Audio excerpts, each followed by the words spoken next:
그 월급에 잠이 와?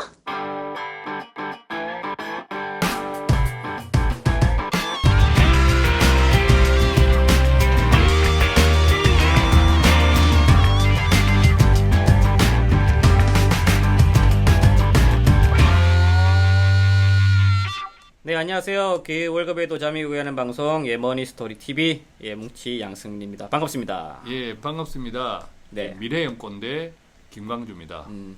저는 미래형 꼰대 이렇게 하면 계속 미래형 코난 있잖아요. 미래 소년 코난. 아, 미래 소년 코난. 우리 뭉치 씨가 네. 이 꼰대를 소년으로 또 네.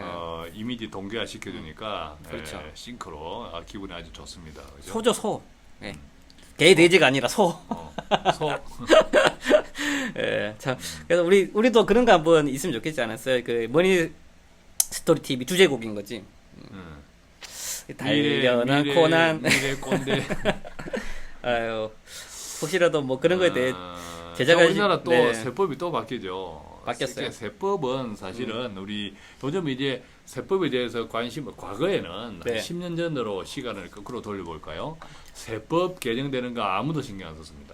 기업하는 사람들이나 부자들, 뭐 이렇게 부동산, 그죠? 이런 분들 정도만 네. 세법 개정에 신경을 썼지. 네, 네. 거의 뭐 다른 분들은 세법에 신경을 쓸 세법 개정에 별로 내하고 관계 없었던 것이 거의 뭐 부자들의 세법이라고 하는 것은 부자들한테나 해당이 되지 주로 이렇게 생각했죠. 그렇죠. 네.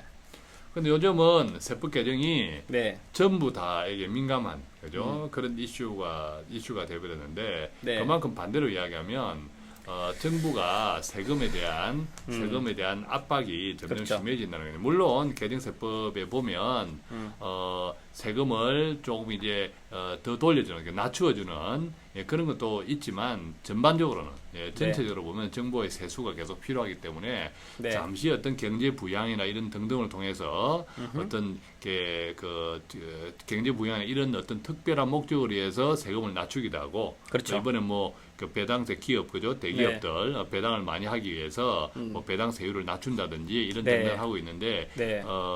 이제 원칙적으로는 시간적으로 보면 계속 세율은 올라가는 그런 거겠죠. 그렇죠. 투자에서 가장 중요한 거는 뭐냐면 세후 수익률이죠. 세후 수익률. 이 세후라는 게 의미하는 게 뭐냐면 세금을 떼고 난 이후의 수익률인 거죠.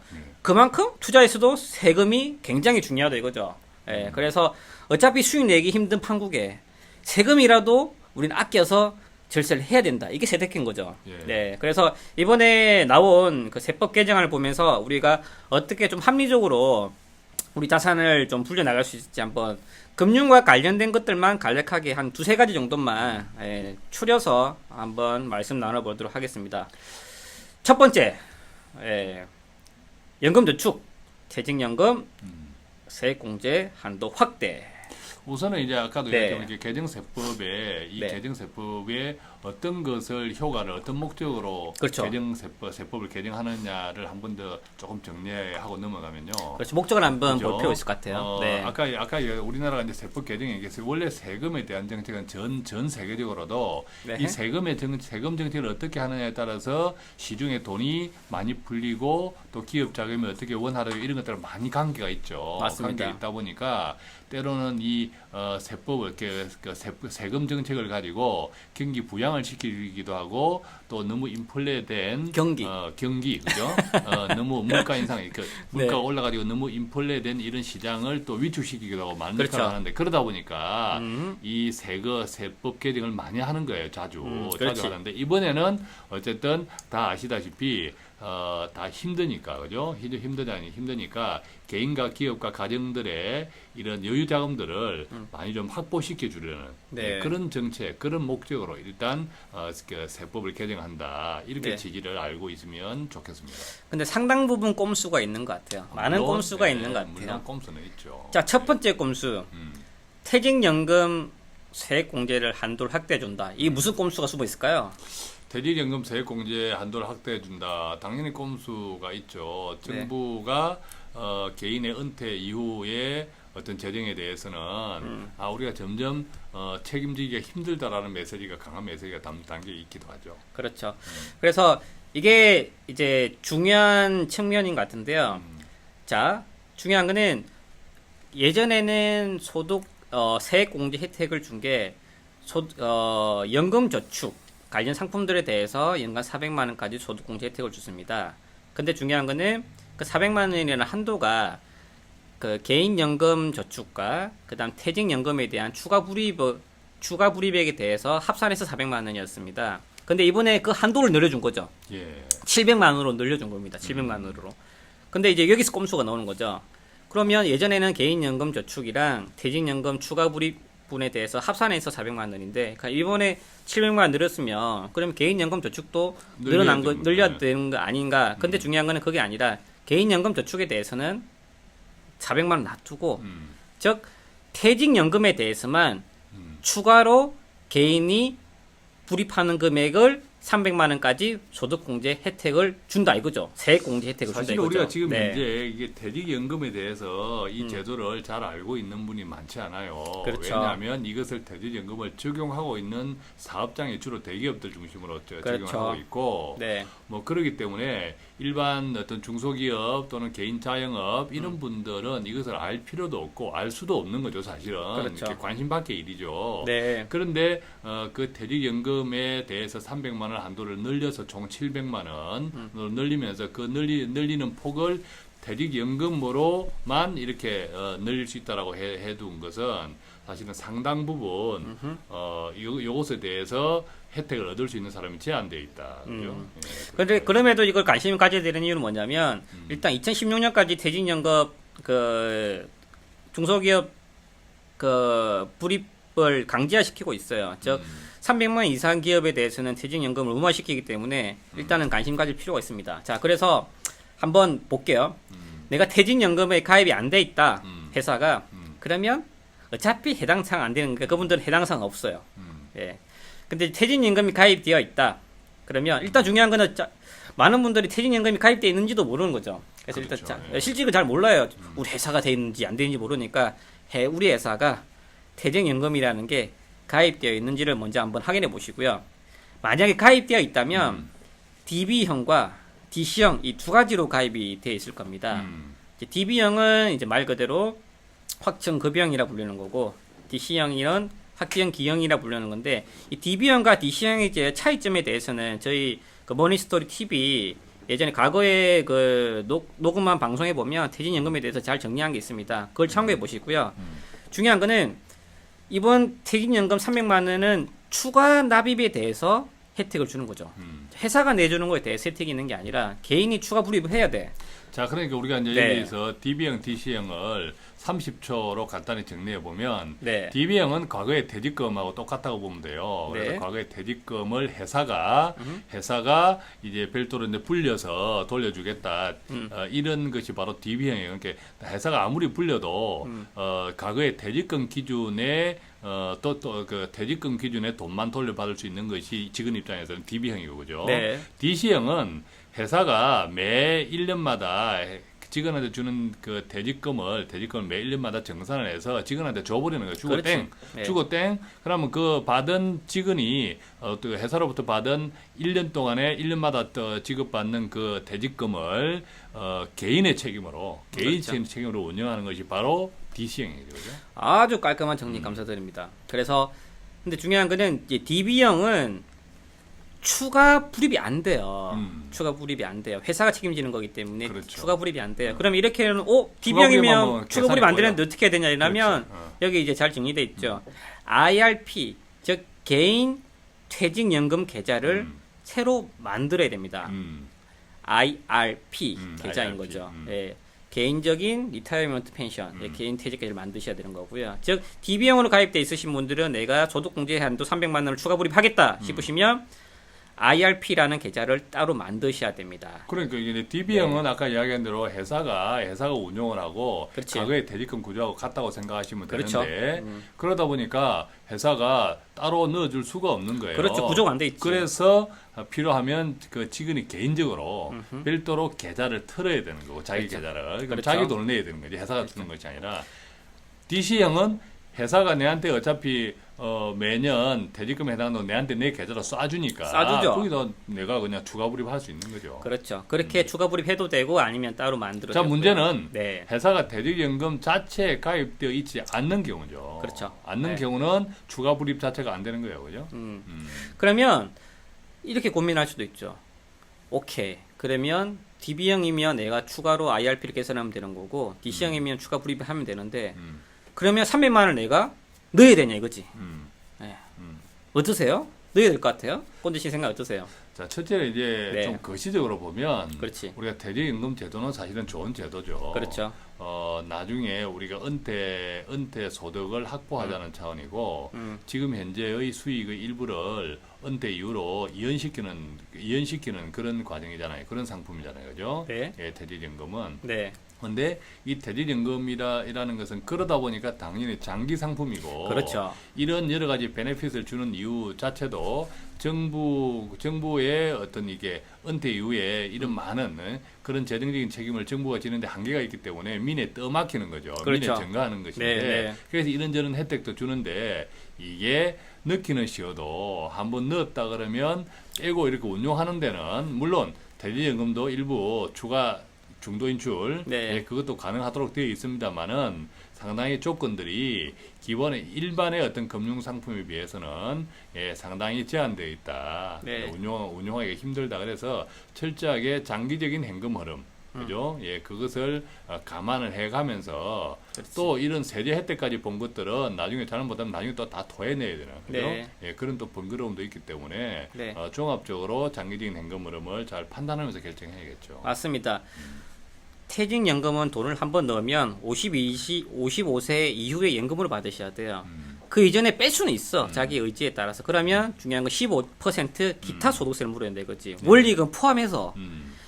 이게 장난 100만 원, 1000만 원 넣으면 150만 원 떼야 되는 거예요. 그러니까 그 이전에는 찾을 생각을 아예 안 되는 상품인 거죠. 즉 내가 여유자금 충분히 있고 내가 뭐 주택도 많이 있는 상태에서 온전하게 내가 어차피 장기 자금으로 은퇴 자금을 준비해야 된다면 어떤 다른 상품보다 퇴직연금을 추가 불입하는 게 유리해요. 왜냐하면 매해 12% 세액 공제도 주면서 그 안에서 운영도 내가 마음대로 할 수 있기 때문에. 근데 중요한 그게 아닌데 그냥 내가 소득 공제 조금이라도 세액 공제 조금이라도 받아보려고 넣어버렸다.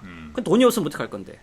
그러면 그렇지. 이게 안 된단 말인 거죠. 꼰대 씨 말씀하신 것처럼. 그래서 어차피 장기적으로 해야 될 돈이라면 하는 게 유리하다 이거죠. 왜 어차피 해야 될 돈이라면 유리하냐면 세액공제 12% 붙고 중요한 거는 이 IRP 계좌가 그 안에서 내가 상품들을 다양하게 구성할 수 있어요.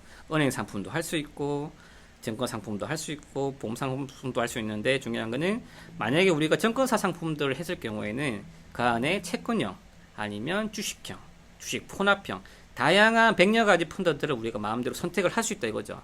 즉 상품에 대한 선택권이 다양하기 때문에 소득공제 혜택도 당연히 받을 수 있어서 은퇴 준비 상품으로서는 굉장히 메리트가 있다. 이렇게 정리를 하면 괜찮을 것 같습니다.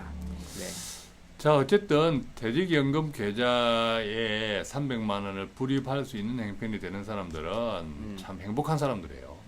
그죠? 예, 축복받은 사람들입니다. 축복받은 사람들이고 참 은퇴 이후가 걱정이 되기는 합니다만 어쨌든 이런 축복받는 사람들이 많아졌으면 좋겠다라는 바람을 우리는 가지고 있습니다. 그러니까 연봉 한 5천 정도 이상 되시는 분들은 넣으셔도 돼요. 넣으셔도 되시고.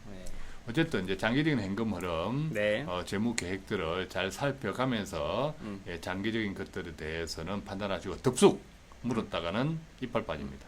그리고 IRP 계좌에 대해서 이제 많은 관심을 가질 필요가 있다. 그렇죠, 있다. 그리고 돈만 넣는 게 아니라 운영도 중요하기 때문에 운영에 대해서는 더더욱 많은 관심이 필요하다. 앞으로는 아마 IRP 쪽이 IRP 어떤 계정의 자산이 네, 개인 퇴직연금 계좌 엄청 늘어날 거예요. 많이 늘어날 것 같습니다. 어차피 이제 네. 그쪽으로 갈 수밖에 없죠. 이제 그에 따라서 우리나라 주식시장이나 뭐 금융회사들의 진퇴가 많이 네. 많이 갈릴 거라고 생각이 돼요. 네. 자, 두 번째 포인트는 뭐냐면 주택 청약 종합저축. 네. 이 소득 공제가 확대되는데 아직도 네. 주택 청약 종합저축에 가입하는 사람이 있나요? 아, 네. 이거 없어진 상품 아닌가? 여기 꼼수 또 나오죠. 그죠? 이제 꼼수가 나오죠. 어. 일단은 주택 자금이 필요하다 이거지 정부에서. 그리고 부동산 활성화 대책과 맞물려서 조금 더 혜택을 주기 위해서 이런 연것 같습니다. 아니 요즘 청약 저축 뭐 1순위, 2순위 요새 의미가 있나요? 물론 어떤 데는 네. 1순위, 2순위 그 의미가 아직도 있는 것도 있더라고요. 그렇지만 그것이 얼마나 오래 갈까? 그렇죠. 자, 과거처럼 청약을 위한 순수한 목적의 저축을 드시는 분들은 이제 없으실 거예요. 거의 예. 없고요. 그래도 일단은 혹시라도 마련은 내가 무주택, 국민주택에 대한 청약 기회가 조금이라도 있을까봐 한 개 정도는 들어주는 건 괜찮은데 일단 여기인 것처럼 소득공제를 위해서 내가 불입해야 된다. 그건 아닙니다. 대신에 여유가 있으신 분들은 불입하는 게 유리할 수가 있는데 요지가 뭐냐면 과거에는 연간 120만 원, 즉 월 10만 원씩 넣으면 연간 120만 원 한도가 되고 그에 대해서 납입액의 40%, 100%도 아니야. 40%에 대한 소득공제를 준 거죠. 즉 120만 원 넣으면 48만 원의 소득공제를 받은 겁니다. 혜택을 받은 겁니다. 대신에 거기서 소득공제를 받으려면 거기서 곱하기 자기 소득공제율. 소득 비율. 예, 그러면 네, 해봤자 약 소득세율. 10만 원 정도 받으시는 거예요. 대략적으로. 근데 중요한 거는 이제 그거를 연간 240만 원, 월 20만 원까지 딱 2배로 늘어준 거죠. 예. 그리고 연소득도 5천만 원까지 늘려줬고요. 예. 그래서 소득공제 확대 효과를 줬다 이거죠. 예. 그러니까 이 상품은 내가 여유가 있는 상태에서 안 그래도 내가 20만 원 정도 뭘 해야 돼. 이직금도 좀 해야 되고 그러신 분들이 또 내가 연봉도 좀 많이 받으신 분이에요. 그러신 분들은 이거 해주시는 거는 도움이 되실 거예요. 근데 내가 연봉이 작으신 분들이 이거를 굳이 할 필요는 없다 이겁니다. 제 생각에는 이러나 저러나 하지 마세요. 네. 예, 제 생각에는 이러나 저러나 하지 마세요. 이미 정부에서 우리나라 어떤 특히 이제 주택 공급은 과공급이라는 걸 정부가 이미 인정을 했고, 네. 그렇지만 건설 회사들이 그렇게 하는 것을 막을 수가 없다라고까지 이야기할 정도이고, 물론 그럼에도 불구하고 일부 지역 아파트 이런 것들에 대한 또 수요는 여전히 있을 수 있지만. 네. 그런 수요들은 상당히 비싼 수요들이죠, 그죠? 예, 상당히 뭐 아주 비싼 네. 그런 입지들, 네. 그런 쪽은 우리 일반 대부분의 서민들이 네, 접근할 수 있는 그런 부동산 대상도 아니고요. 그래서 이 청약 저축, 주택 저축에 관련된 이런 것들은 소득 공제에 괜한 관심을 가지기보다는 제 생각에는 첫 번째 목적은 그거죠. 그죠? 네. 예, 보다는 조금 더 본질적인 그렇죠. 자격이 필요한 상품을 위주로 그렇죠. 조금 재테크나 이런 소득 공제나 이런 것을 조금 더 관심을 가지는 게 좋지 않을까라는 생각은 가져요, 그죠? 그래서 이 상품은 본질에 대해서는 메리트가 없고요. 본질 곁으로 조금 여유가 있으신 분들이 활용하시고는 나쁘지 않다. 그 정도 수준인 것 같습니다. 예. 5년 이내 해지하시면 해지 가산세 있기 때문에 어차피 장기적으로 묶여야 돼요. 단기적으로 예. 넣으실 분들은 넣으시면 안 됩니다. 예. 네. 세 번째 체크카드 자, 소득공제. 현금영수증. 여기도 꼼수 상당히 있어요, 맞죠? 어떠신가요, 꼬리씨? 자, 체크카드, 현금영수증. 근데 이런 거 보면 참 짜증나. 왜 짜증나요? 웃기잖아요. 해볼게요. 아니 이게 일단 이제 그부터 정리를 하시죠. 내가 짜증나는 것은 예. 우리는 사실은 체크카드 이런 거하고 아무 공제하고 상관없잖아요. 뭐 아무 상관이 없어. 우리는 사업자라서? 사업자로 등록이 되어 있기 때문에 이게 뭐 아무 상관이 없어요. 그래서 사실 뭐 이렇게 예를 제 개인 같은 경우도 체크카드를 주로 쓰기 때문에 네. 야 소득공제율 인상되는데 그건 내 거 아니야, 그죠? 우리 청취자분들은 많이 해당이 됐을 수 있겠지만 그래서 우리 청취자분들이 해당이 많이 될 수 있다면 땡큐, 그죠? 그런데 여기에도 또한 꼼수가 있다라는 거죠. 그렇죠. 음, 그냥 쓰는 게 아니라 작년보다 많이 많이 써야 쓴 돼. 부분에 대해서. 그래서 이번 그 최경환 부총리 경제 활성화 대책이 나왔죠. 극심한 내수 침체로 때문에 심리적인 호전을 위해서 놓은 겁니다. 즉 너무 경기가 죽어 있으니까 일시적으로도 좀 사람들이 써라. 너 좀 너무 지갑 닫고 있지 말고 좀 나가서 장도 좀 보고 술도 한 잔씩 먹고 그래라. 그러기 위해서 이게 나온 거죠. 즉 작년보다 많이 쓰면은 그에 대해서 조금 내가 혜택 줄게 이거예요. 그런데 의미가 없는 백화점에 가면 거죠. 네. 어떤 이제 보통 보면 네. 백화점에 이런 세일을 하잖아요. 막 물건을 샀어. 샀는데 뭐 선풍기도 사고 뭐 옷도 사고 뭐 이렇게 핸드백도 사고 샀어. 샀는데 딱 보니까 웬 하얀 이렇게 포스터가 딱 붙어 있어. 보니까 100만 원을 이상. 100만 원 이상을 사면 5만 원짜리 쿠폰을 준대. 짜증나지 갑자기. 그렇지. 근데 내가 네. 내 걸 딱 보니까 그때까지 한 80만 원 샀어. 네. 야, 그래 100만 원 채워야겠다 해서 야, 비유 좋다, 비유 20만 좋아. 원을 20만 원을 더 지출하고 5만 원을 받아요. 야. 그죠? 야, 이게 바로 지금 이 체크카드 현금연수 소득공제율 인상. 네. 예, 이겁니다. 근데 중요한 건 그건 눈에 보이잖아요. 예. 근데 이거 작년에 내가 이거 받으려면 내가 작년에 얼마 썼지? 음. 작년에 400 썼네? 그럼 내가 한 500도 써야 되니까 좀 더 받아야 되겠다. 이렇게 하시는 분 있을까? 없을 것 같은데. 없죠. 근데 이제 예. 보통 사람들이 또 자기를 긍정화시켜요. 아까 그래요? 이제 백화점 같은 아, 경우도 긍정화시킨다. 80만 원 했는데 20만 원을 내가 쓸데없이 산다고 절대 생각 안 해. 아, 그렇지. 그래. 양 살 거 필요할 거 지금 땡겨 사야지. 그렇지. 5만 원을 받기 위해서 그렇게 100만 원을 채우거든요. 그리고 내수 경기도 도움이 되고. 그렇죠. 야. 도움이 되고. 그렇게 해서 100만 원 장만해 가는데 나중에는 그 100만 원은 제 상당 부분은 처박혀 있거나 그렇지. 전혀 사실은 그때 사지 말아야 될 물건일 수도 있고 음. 예, 그렇다라는 거죠.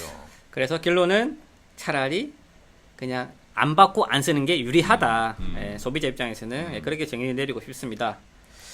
자, 좀 마지막 좀 짚을 만한 게 자, 근데 이렇게 조금 전에 우리가 이 이야기는 참, 네. 참 서로 딜레마이기는 해요, 그죠? 그렇죠. 아, 안 쓰면 자꾸 이제 경기가 이게 자꾸 악순환이 되고 또 쓴다고 해서 우리 소득자한테 소비자들한테 그렇지. 그것이 돌아온다는 또 보장도 사실은 없어. 그렇죠. 예, 예. 그래서 참 어떻게 말해야 될지 좀 답답하긴 합니다. 오히려 그 좀 현명하신 분들은 체크카드 한쪽으로 모는 거죠. 예, 몰아서 사용하면 효과적이겠죠.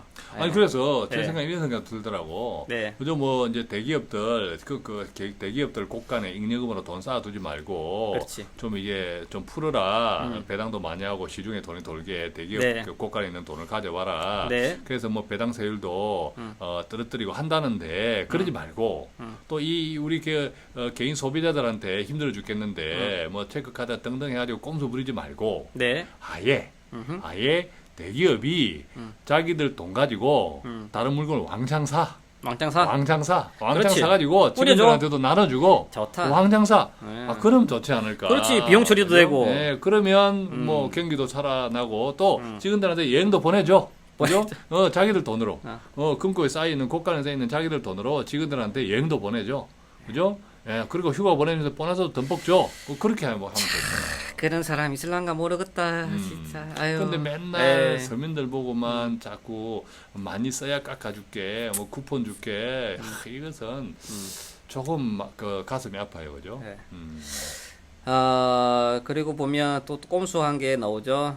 담보대출의 이자 소득 공제 확대해 준다. 저 빚내서 집 사라 이건데 짜증 나죠. 또 이런 거 보면. 네. 그러니까 정부가 참, 자, 우리뿐만 아니라 이런 경제를 조금 이렇게 들여다보는 사람들의 한길 같은 이야기가 정부가 이제 제발 주택에 대해서 조금 너무 미련을 갖지 말자. 물론 지금 이 청취자분들 중에서도 주택 때문에 물려있는 분들도 분명히 계실 거예요. 네. 그렇지만 되돌아보면 물려있다고 해서 이것을 계속 대출 받아서 계속 유지한다고 해서 이게 과연 답이 있을 것이냐. 네. 냉정해 보면 힘들다라는 거죠. 버벌이라는 거는 터져야지만 돼요. 터져야 되는 건데 쉽게 구조조정이 돼야 된다는 거죠. 쉽게 말하면 공장에 상품이라든지 이런 것들은 잉여 재고가 생기시면 재고를 소진하면 돼요. 그리고 공급을 줄이면 되는 거고 기계를 없애면 되는 거예요. 공장을 없애면 되는 거죠. 이런 걸 구조조정인 거죠. 그러면서 구조조정이 되면서 이제 건전한 다시 발전이 되는 겁니다.